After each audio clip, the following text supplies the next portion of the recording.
อพี่น้องเดินเบานึกเกือบบ่ขึ้นเขานักโคตรพี่น้องเนาะเป้าหนึ่ง50 โลเนาะได้มือละเขาไล่ให้มือหนึ่ง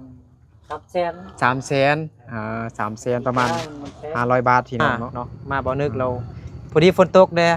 เมื่อน้องนุชเปียกเบิร์ดอยู่แถวนี้พี่น้องเนาะเปียกเบิร์ดอันนี้นะไตต้นแห้งเปียกเมิดพี่น้องเนาะคันลมพัดมาแห้งนี่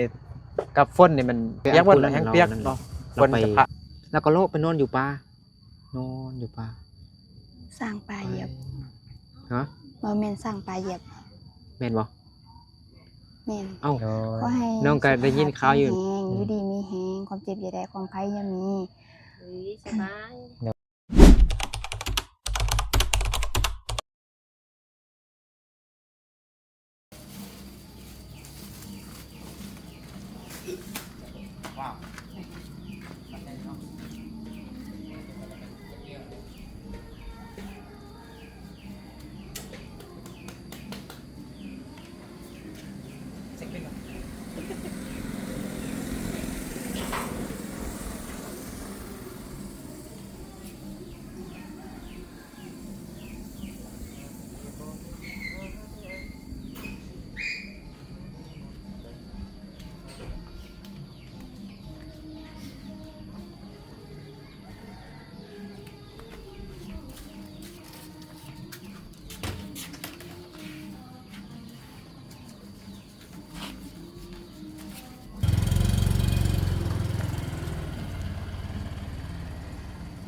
ว้ายสิลงได้อยู่บ่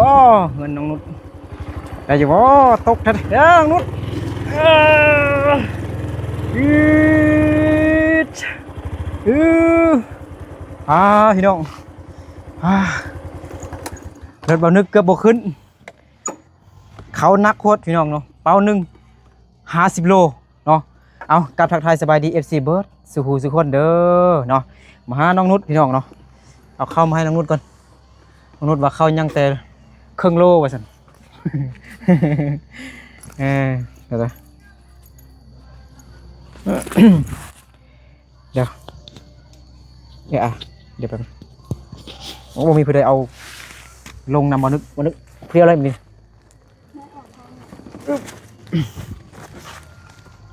เสร็จเอวหักแท้บ่นึกพี่น้องคึบเอาพออยู่นี่เนาะเอาคิดว่าพอประมาณเลยโอเคเนี่ยมาเอาไม้ไปนิบเนี่ยน้องนุชเป็นตะกล้องให้บ่นึกเนาะตะกี้นี่พี่น้องเนาะสบายดีน้องนุชสบายดีเอาขนมเนี่ยขนมเนาะมีแต่ขนมมาฝากมาตอนเนาะเข้าไปไหนเลยเบิ่งดูพอบ่ได้ไปรับจ้างบ่มื้อนี้นะบ่ได้ไปนะไปแต่พอนะพอให้ยังกินเอาขนมให้น้องหน่อยดิสบายดีเอากี่คุยเถอะเอาขนมเอาขี้อายบ่วายกินขนมขนมนะขี้อายอยู่จะน้อยเอาให้ก็ได้ถ่ายคลิปอยู่ขี้อายใส่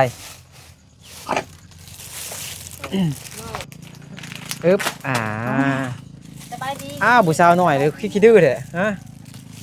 น้ำทิพย์ต้นข้าวนะน้ำทิพย์เฮียนหนังสือเนอะสบายดี FC ก่อนสบายดีกันกันสบายดีแม่เด้อสบายดีพอเด้อพอกำลังเฮ็ดกินอยู่แม่นบ่ต้มน้ำบ่ต้มย่าบ่นะต้มน้ำยาบ่ต้มน้ำยาโอ้ยาปัวหยังยาทอนทิพย์ทอนนั่นยาขยามาเด้อโอ้พอน้องไปรับจ้างไปขายหญ้าเนาะไปรับจ้างไปขายหญ้าอันนี้บ่นี่อันนี้ของเฮาบ่ของเขาน่ะยืมเขายืมเขา ไปฉีดยาขายาให้เพิ่นเนาะ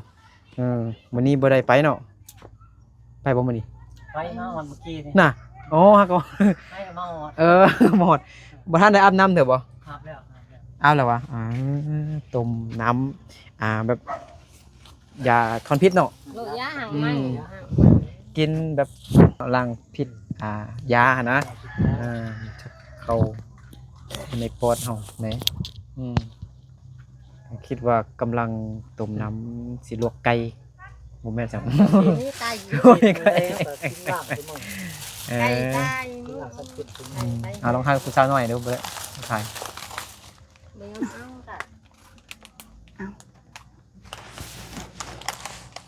กะ ขี้อายเนาะขี้อายเนาะอายแฮงเดี๋ยวไอ้กลับก่อนจังหน่อยก่อนจังกินก็ได้อดก่อนเนาะอดก่อน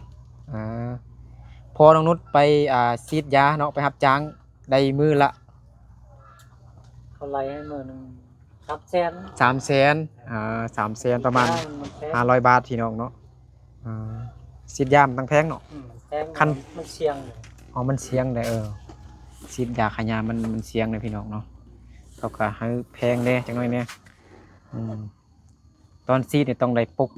หน้าปุกนั้นไปเนาะ ใส่หน้ากากดีๆบางคนนี่บ่ได้ใส่เลยยืนกิ้วเข้มนี่บ่สิได้เข้มเนาะบ่ใส่ยังบ่ใส่เสื้อแขนยาวสำหรับบางคนบ่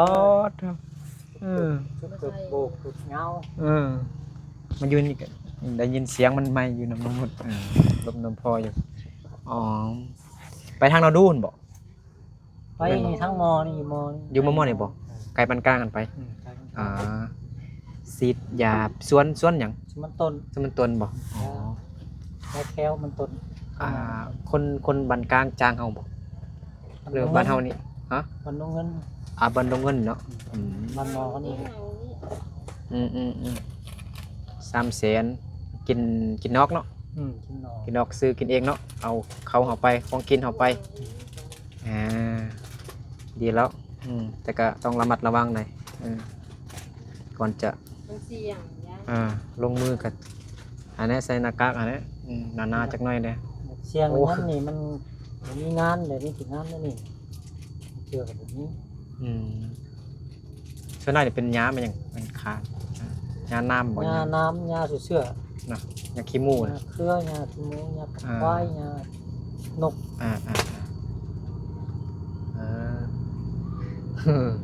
มื้อนั้นบ่นึกมาพี่น้องเนาะตอนเช้ารีมาคายห้วยเนาะมาเลาะคายห้วยเราบ่นึกมาเอามาเนาะมาบ่นึกเราพอดีฝนตกแดเฮือน้องนุชเปียกเบิดอยู่แถวนี้พี่น้องเนาะเปียกเบิดอันนี้นะไก่ต้นแฮงเปียกหมดพี่น้องเนาะคันลมพัดมาแห้งนี่กับฝนนี่มันเปียกเบิดแหละแห้งเปียกเนาะฝนจะพะมาถ้ามีลมแห้งคั่นนะแต่มันบ่มีลมแต่ว่าเบิ่งหลังคาเงินน้องนุชเนาะเป็นโฮเป็นปองเบิดเนาะประมาณจักการอันจักไทยจักอันญาณของมัน มดลังนี่ มดหลังนั่น ปลายๆเนาะ ได้นับไปเนาะ เกือบ200เนาะคันได้เปลี่ยนก็เปลี่ยนหมดเนาะคันมีเงินเนาะ เปลี่ยนก็เปลี่ยนมด เปลี่ยนหมดเนาะเปลี่ยนแต่แบบ หลายปีเลย มันหลายปีเด้คันบ่เป็นหมดมันก็งัวคือเก่า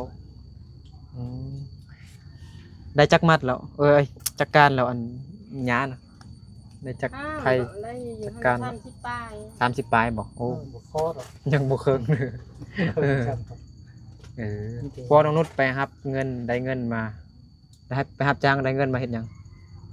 มาซื้อดูซื้อกิน ชื่อกิน สิเขา เขาแดน้ำกาแพง น้ำกระแพง น้ำกิน ใส่กาพื้นกาไฟเลยหลายเสือหลายมัน บ่ทันได้ซื้อยาซำเนาะ ท่านได้ซื้อเกี่ยวสอบยากระสอบยากแล้วเดี๋ยวนี้มันหมูนี้เลย เนาะ ไปชวนมันหมดเลย ชวนมันเบิดยาคาเขาก็ทางเบิดเนาะ ทาง ทางแล้วก็ ไทยหมด ไทยเบิดพอน้องนุชสู้ชีวิตยังไงเนาะบางมื้อแม่ก็ไปนำเนาะส่วนน้องนุชมันเบิ่งน้อง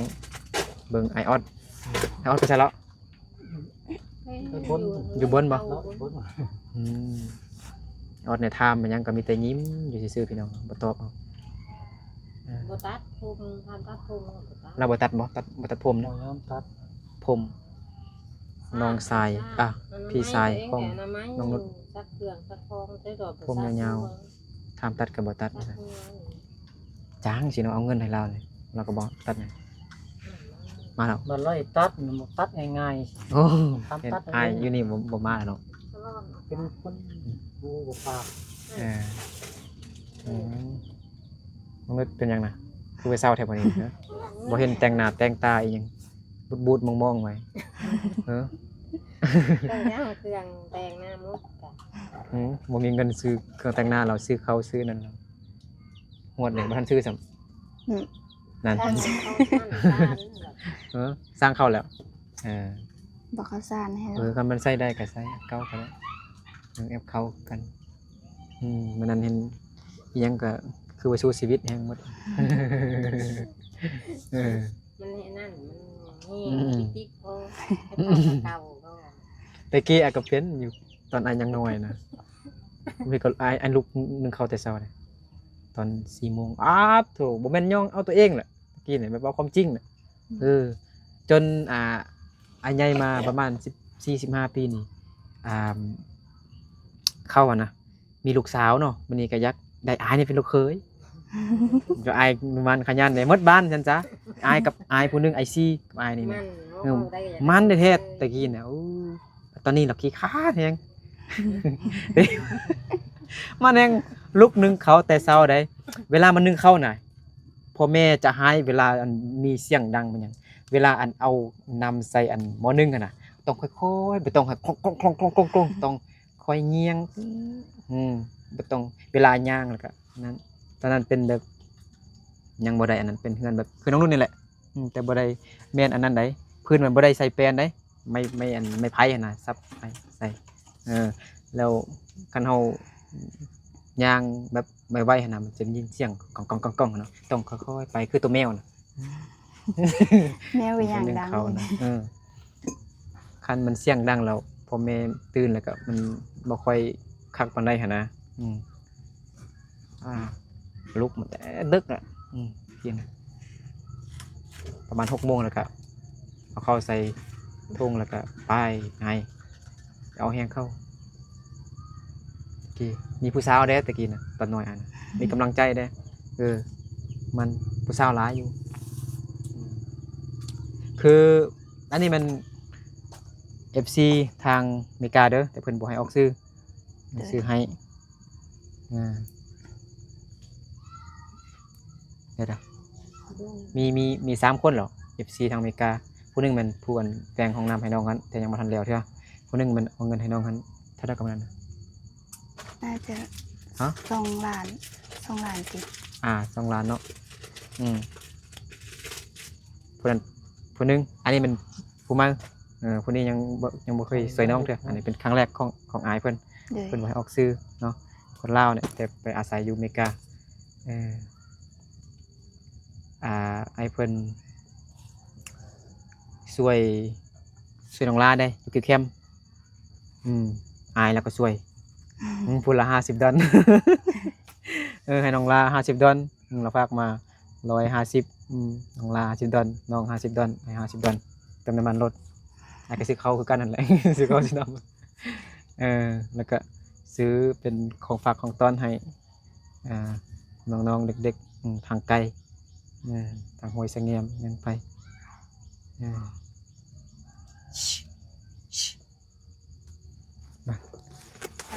เป็นซื้อสีเหลือซื้อขนมซื้อเขายังเหลือจาก1,000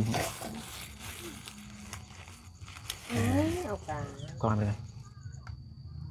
เป็นไม่กัน โอ้มันสวยหน่อยมันร้อนเรื่อง มันมืดบ่ใช่เมื่อกี้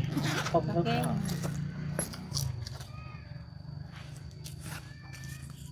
ยังเหลือ300,000กับ8,000นี่เขาทอนให้ซื้อเขากับขนมเมื่อกี้นี่ตัว8,000นี่บ่มีตะกร้องพี่น้องเนาะมาดึกมาผู้เดียวเซาลีก็ นึ่งข้าวเป่าไฟอยู่อ้าวน้องนุช ขอบใจเด้อ ใจเด้อ ขอบคุณขอบใจหลายเด้อ โอ้ยพอน้องนุชบ่ได้นั่นติแบบไปฉีดยาบ่รู้สึกแบบเจ็บหัวอีหยังต่างๆนี่ ไปกิน เจ็บอันไหนเจ็บหัว ตักแดดแล้วเนาะแดดร้อน แด แด ด ด ฮ้อน คันบ่สู้กับบ่มีแนวกินเนาะบ่มีข้าวกิน เฮ็ดแบบนี้ซื้อกิน บ่มีสิใส่คา ผมจะด้ ไฟคาน้ำไปซะเนาะ อืม เช้ากินค่ำไปพี่น้องเนาะครัวน้องนุชคันบ่อยากไปเฮ็ดเวียกอยู่ไทยบ่ตัวอย่างสมมุติมีพาสปอร์ตเนาะแม่แล้วก็พ่อสินะ ก็อยากไปเนี่ยไปเดินมีเบิ่ง น่ะ ไม่พูดได้ เออ เอาไปละไปบ่ได้ งานเรามัน เออ คุ้มข้างกันมาแล้วบ่ฮู้ มีผู้ใหญ่เบิ่งอันไอออสพี่น้องเนาะอยากไปอยู่แต่ผู้เดียวมันก็บ่คักปานใดคิดฮอดหน้ากันเนาะ สมมุติว่าพออยู่แม่ไปคิดฮอดกันเนาะ ไปก็ได้ผู้เดียวเดี๋ยวมัน น่ะ ก็ได้ไปหัวใจเก่า แต่ถ้ามันคักแท้ๆก็ไปสองคนถ้าไอออสนั่นเนาะบอกกันไอออสบ่เป็นหยังก็ไอออสไปเนาะไปกับผู้ใดกับพ่อก็ได้แต่ไอออสก็บ่สบาย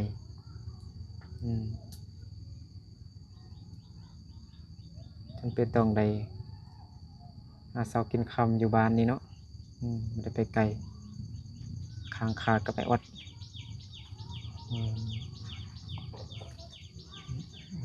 มาไปทีมน้องไปนำโอ้ยไปทีมน้องไป เขายกไปไว้เพื่อนเลย นี่แพ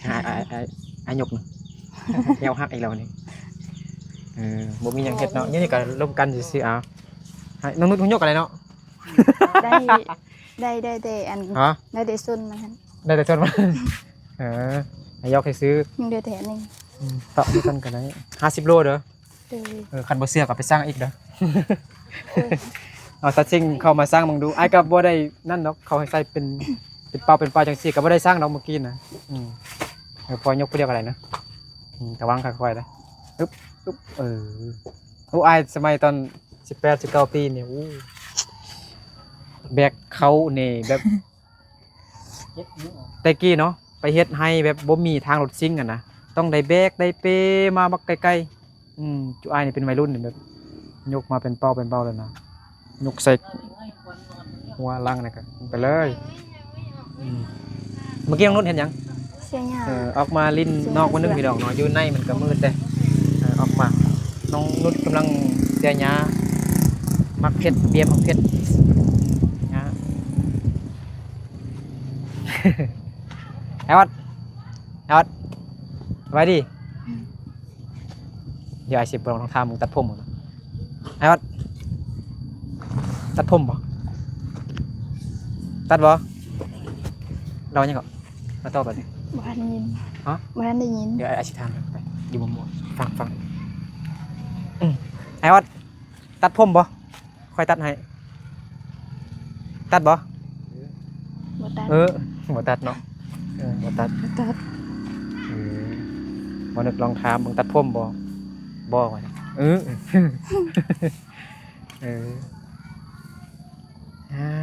าะแต่กี้ก็มีผู้หนึงอยู่บ้านอายนะเปิดโถ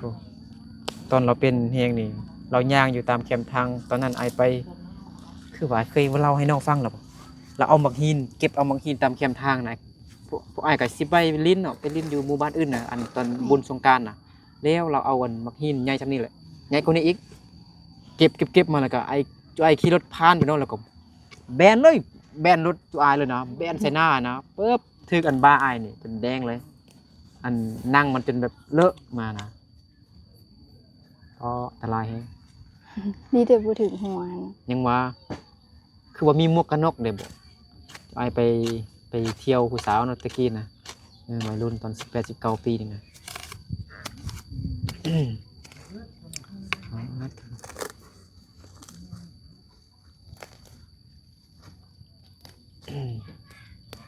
อันตรายแฮงยันในออดอยู่ไหนเนาะยันดนไปแล้วเราสินั่นเปลี่ยนจิตเปลี่ยนใจแต่อันพูนั่นน่ะเราอันนั้นแล้วเราไปแล้วก็โลกไปนอนอยู่ป่านอนอยู่ป่า สร้างปลาเหยียบ ฮะ บ่แม่นสร้างปลาเหยียบ แม่นบ่ แม่น เอ้าน้องก็ได้ยินข่าวอยู่แม่นบ่ บ่อ้ายเล่าให้ฟัง เออ นี่เล่าให้ฟัง เคยก็ยังว่าก็คือบ่เคยเล่าให้น้องนุชฟังอยู่นะ สองเหือแล้ว สองเทื่อแล้วเนาะสองเทื่อก็เคยมีไอ้เล่าให้ฟังบ่อันนี้สร้างป่าเหยียบที่อ๋อเด้อพี่น้องอยู่ทางนี้ก็บ่ฮู้สิเฮ็ดแนวใดอยู่ไกลเด้พุ่นอยู่เขตแก่นเท้าอีหยังบ่เราไปน่ะยาวไปทางลัดน่ะนะเราไปนั่นไปทางป่าแล้วก็ซอดพุ่นซอดอยู่ไสก็ไปของกินเอาแล้วก็พี่ก็กินของดีไปบางทีแล้วก็บ่เอาอันดวงอ่ะนะดวงไม้ไผ่ไม้สร้างไม้ฮกเคยเห็นตัวดวงขาวๆอันบ่ เคย อันนี้เราก็ไอเคยเห็นเราเท่านึงไปอันห้วยแฮะบอลที่จุไอมักเลาะป่าเนี่ยกาไปบ้านไกลๆคือแต่นี่ไปฮอดนาดูนเห็นเราจวนดิดทางไอกับพ่อไอกับไปเลาะป่าไอกับพ่อไปหาอยู่หากินอย่างนี้เจอเสียเราเจอไอกับเป็นพ่อก็ตกใจอยู่เลยยังเราจับมีดอยู่กำลังโบอันนั้นอยู่เราก็นอนอยู่ป่าเนี่ยพอได้เห็นกับยานคล้ายๆแบบต้องเรื่องกันนะไปอ๋อตอนที่ระบบเป็นยังนี่ความดูมันขยันนะกะตลกแหงใจดีร้องเพลงกับมวนเก่ง เสียดายเราเป็นนั่นเราก็เคยไปหาเงินคือกันเงินจะบอลอยู่ไทยบอกเก่ง บางทีไปถืออันเขาเฮ็ดสิยังบ่ดีใส่เนาะ อันนี้เราก็เคยไปไทยไปไทยแล้วก็กลับมาจากไทยเลยก็เป็นเลยแบบนั้นเราก็เคยบวชคนหนึ่งตอนนี้ก็ยังจำหน้าใบหน้าเราอยู่แบบตอนเรายังตอนยิ้มมักลมนำเอานะแต่เราเป็นรุ่นอ้ายแต่เอิญเซียวให้กัน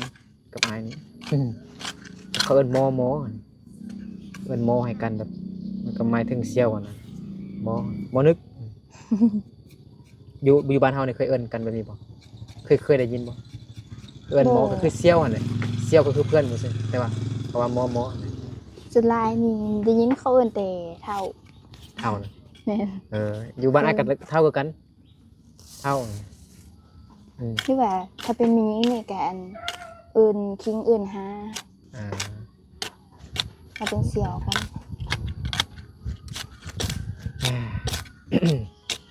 ผู้ใหญ่เพิ่นชื่อเข้าหันงุดค่ะ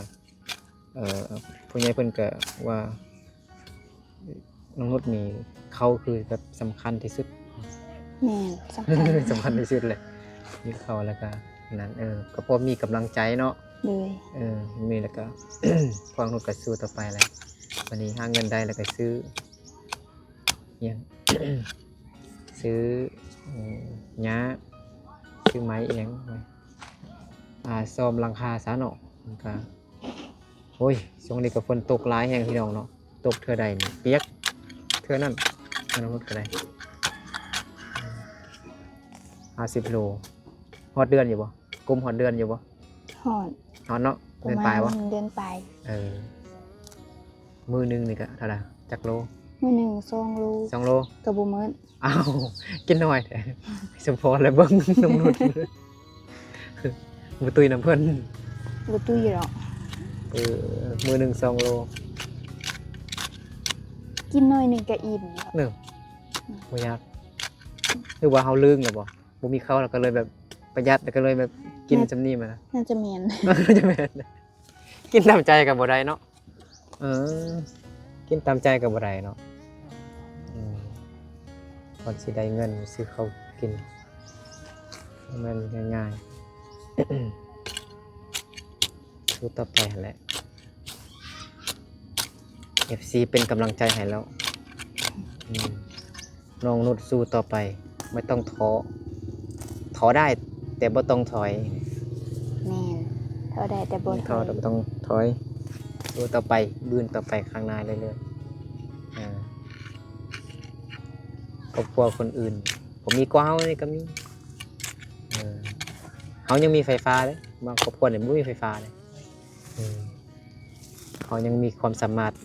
ใส่ไฟฟ้านี่เฮาก็เก่งแล้ว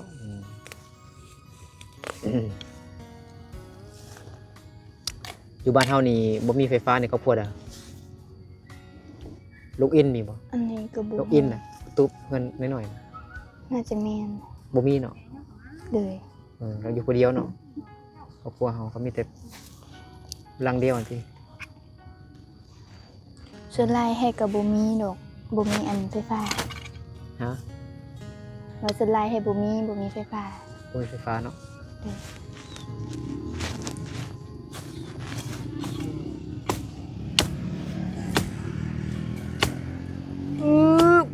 ว้าว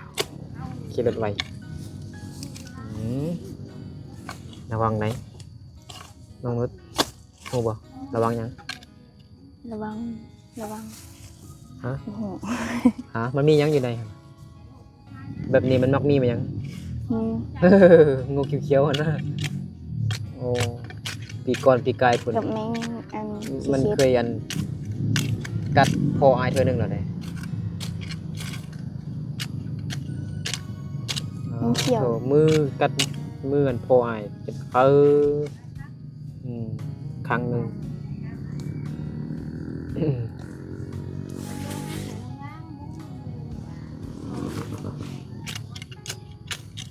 มาหาน้องนุชเธอใดก็เฮือนแล้วก็ห้องน้ำยังดังเดิมพี่น้องเนาะคือเก่านี่ก็คือน้องก็คือพ่อน้องนุชเว้าเมื่อกี้พี่น้องเนาะหาเงินได้มาแล้วก็ว่าท่านได้ซื้อยาว่าสิซื้อยาก็มีแต่ซื้อเขาแล้วก็เก็บเงินไว้เสียค่าไฟค่าน้ำค่าอีหยังค่าบ้านอีหยังเด้เก็บเงินรวมเงินของบ้านได้อีหยังต่างๆพอน้องนุชก็ตัดไม้บงมาไม้ไผ่มาก็ได้จักลำแล้วเป็นไม้เฮาบ่ แม่น พอไปตัดมา ตัดมาไว้ เอาสิ่งต่างเอาบ่สิ่งต่างมาบ่ เลย คือเห็นพ่อน้องนุชติดจักรรถซิ่งอยู่มื้อนั้นเอารถซิ่งพอเท่าไปนึง โบอันโดซิ่งไปจ้างฉีดยาเขาแหละ อ๋อ แล้วขอเอาไม้อยู่ส่วนเขามาหน่อย อ๋อพ่อก็เลยเอารถซิ่งมาเอารถซิ่งเข้ามา เลย ตั้งไม้เข้ามาเนาะพร้อมเนาะ เลย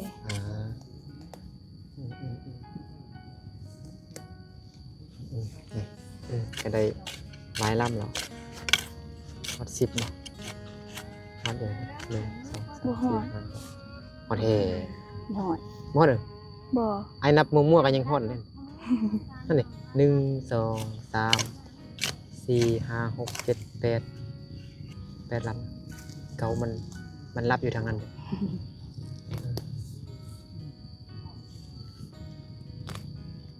น้องนุช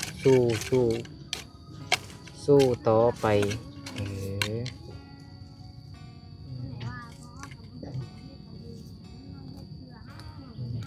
มามื้อนี้นะฝนบ่ตกเนาะ บ่ตก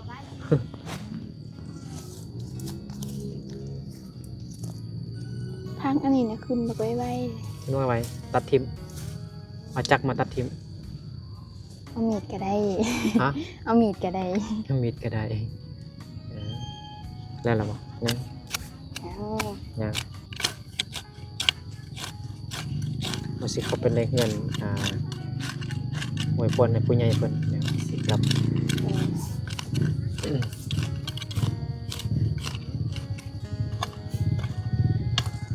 ไปเดี๋ยวให้น้องนุชไปอวยพรให้ผู้ใหญ่เพิ่นอยู่อันเฮือนก่อนกับพ่อกับแม่ก่อน ให้ผู้ใหญ่เพิ่นเบิ่งเป็นเบิดทุกคนโอ้น้องนุชกับปลูกอันแก้วมังกรเห็นบ่กำลังขึ้นเบียร์มะฮุ่งดอกต้นดอกดาวเฮืองเขือมักเพชรมักนาวมักพุกมักส้มโอหญ้าน้องนุชกับปลูกอยู่หญ้า เห็นบ่ทางนาเฮือนนี่เต็มนี่อายของน้องนุชเนาะเนาะขี้อายไหนอยู่พุ่นกันไหนไปมาอวยพรให้ผู้ใหญ่เพิ่นก่อนเนาะสบายดี พรมาก็สบาย ไม่เท่าบ่ไม่เท่ายืนบนบ่อาปลาบ่ อ่า เอ้ยอยู่ไสอยู่ดงเงินบ่ เนี่ยเงิน อ่ะ หม้อกันนี่ เออ เงินติดกันน้ำไม่กิน โดย น้องลูกให้มา มีสิให้น้องนุชอวยพรให้พ่อแม่ย่อมืองามๆแล้วก็อวยพรให้ผู้ใหญ่เพิ่นเดี๋ยวอ้ายสิกลับแล้วน้องนุชเด้อ เดี๋ยว อวยพรดูชื่ออยู่บ่คำอวยพรเอา เข้าใจผู้ใหญ่ใจดี อืม ตามเหตุไล่ๆเด้อ โดย ที่ส่งเงินซื้อข้าวให้น้องนุช โดย ก็ให้สุขภาพแข็งแรงอยู่ดีมีแรงความเจ็บอย่าได้ความภัยอย่ามี หรือสบาย โดยพ่อก็อวย แต่ พร สิ่ง ดู ใดก็ขอให้ได้สิ่งนั้นเด้ โด อย เอาโมจักหน่อยได้พี่น้องเนาะโอเคพ่อสิว่าหยังได้บ่ ขอให้สุขภาพแข็งแรงอยู่ดีสบายทั้งครอบครัว โดย ที่อยู่ทั้งประเทศ โดย ขอให้ สิ่งดีๆก็ขึ้นได้สิ่งนั้น โด ขอย สมคำปรารถนา สาธุ เงินได้เงินเห็นคำได้คำบ่ถูกหวย โด วันที่ ย หนึ่ง เออสาธุเนาะขอบใจขอบคุณผู้ใหญ่ใจดีเพิ่นหลายๆเด้อเนาะเบานึกก็อายเพิ่นก็ยังช่วยเบานึกเนาะเบานึกก็ขอบใจขอบคุณคือกันเนาะขอบใจขอบคุณผู้ใหญ่ใจดีเพิ่นเนาะทางต่างประเทศเนาะขอให้เพิ่นจงอยู่ดีมีแรงสุขภาพแข็งแรงเด้อขอให้มีแต่ความสุขความเจริญสุขกายสบายใจเฮ็ดหยังก็ขอให้ประสบผลสำเร็จในหน้าที่การงานโอเคเอาสำหรับคลิปนี้เบานึกกับน้องนุชพ่อน้องนุชแม่น้องนุชแล้วก็ป้าเนาะขอลา FC เบิร์ดสุขุสุขคนไปก่อนเนาะเราเจอกันในคลิปต่อไปเด้อสบายดี สบายดี บ๊ายบาย